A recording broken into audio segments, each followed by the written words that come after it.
မနေ့ပြန်19ရက်နော်19ရက်တလ2025တနင်္လာနေ့ပြန်ရောက်ပြီနော်အလုပ်တွေကြောင်းတွေဖွင့်ပြီပေါ့ပြန်ပြီးတော့ဖွင့်ပြီပေါ့နော်အခါကျတော့အိမ်ကြီးတွေထကြတော့နော်ကျမကတော့ထုံးစံအတိုင်းပေါ့ဟိုမနေ့ပြန်ကိုကျမမုံဆစားပြီလေကျမမုံဆစားမယ်တော့ကြောင်းနေနဲ့ကျမဆဆော့တော့မယ်ကျမတနင်္လာနေ့တောက်ကြနေထိကျမအဲ့ဒီအစီအစဉ်ရှိတဲ့ခါကျတော့နော်အဲ့တော့မနေ့ပြန်တနင်္လာနေ့မှာကျမမုံကနှစ်ခုတော့မဟုတ်9ခုပေါ့နော်ချိန်ပြီးစားမှာလေမုံက2ခုဆိုင်ကောင်းမလားဒါမှမဟုတ်ရင်9ခုဆိုင်ကောင်းမလားချိန်စားမှာကျမအဲ့လိုမျိုးမုံစားမယ်ပြီးမုံစားပြီးတော့တော့နဲ့ဆော့အောင်မယ်အခါကျတော့တူနေတာလေးရရှိတယ်နော်တူနေတာဆိုတော့ဝါကြတော့9ချောင်းတွေ2ချောင်းတွေ4ချောင်းတွေတော့ချောင်းလေးတွေအခါကျတော့မုံစားရတာနဲ့နည်းနည်းသွားတူနေအဲ့ဒါကတော့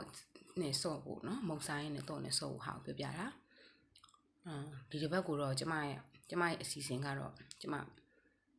ရေတွေကငါကုန်းပေါ်တက်လာတော့ကျမစောင့်ဖမ်းဖို့အစီအစဉ်တော့ရှိတယ်နောက်ပြီးတော့မနက်ဖြန်ကဘောနော်အစဆိုတော့သူကဘယ်လမ်းကြောင်းကိုရှောက်ချင်တာလဲမသိဘူးကိုယ်ကလည်းစောင့်ကြည့်ရမယ်အပိုင်းလေးရှိတယ်ပြီးခဲ့တဲ့တပင်ကတော့ပြီးခဲ့တဲ့တစ်ပတ်ကကိုကပေဖြစ်ထားတာလေပေဖြစ်ထားဒီတစ်ပတ်ကတော့ကိုကတူဖြစ်ဖို့လိုတယ်နော်ကိုထုလဲပေါ့ကောင်းကောင်းထုကြတာပေါ့နော်အခါကျတော့ထုနိုင်ကြပါစေနော်ကန်ဆက်မှလည်းထုနိုင်ကြမှာလေကျမနဲ့ကန်ဆက်မှလည်းထုနိုင်ကြမှာအဲ့တော့ကျမကလည်းကျမနဲ့ကန်ဆက်ဖို့အတွက်ကို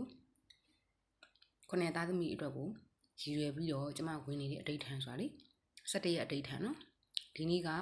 10ရက်မြောက်အောင်မြင်သွားပြီနော်ဓာတုခေါ်လိုက်ကြအောင်ဓမ္မမိတ်ဆွေများမေ့နေမှာဆိုလို့တောက်ကြနေနဲ့စနေနေ့တုန်းကတော့ကျမဖျားမှာအောင်တော်မူလေဒီမန္တလေးကအောင်တော်မူဖျားမှာကိုတည်တည်ချာချာသွားပြီးအတိတ်ထန်ဝင်ပြစ်ခဲ့တာပေါ့နော်ကျန်တဲ့ရက်တွေကတော့အိမ်မှာပဲဝင်ပြစ်တာဟုတ်ဒီနေ့လည်းအိမ်မှာပဲဝင်ပြစ်တာနော်အခါကျတော့ဓမ္မမိတ်ဆွေများလည်းဓာတုခေါ်ကန်ဆက်ကြပါစီလို့လည်းကျမဆူတောင်းတယ်နော်ကန်ဆက်မှလည်းကန်တူကြိုးပေးစွာဖြစ်မှာလေဟုတ်တယ်မလားလောဆယ်ကတော့သူများရွာရောက်နေတော့ကြက်မှာပေါ့ကျမကြက်မှာပေါ့လေလောဆယ်ကိုရွာရောက်မှကိုကကြက်ဖားဖြစ်မှာအတန်ကြည်ကြည်ဘီးဆိုဘလင်းနိုင်မှာလောဆယ်သူများရွာမှာဆိုတော့အတန်တူပြောတာအတန်ချဲ့ပြီးနားထောင်ကြတော့ဒါပါပဲရှင်good luck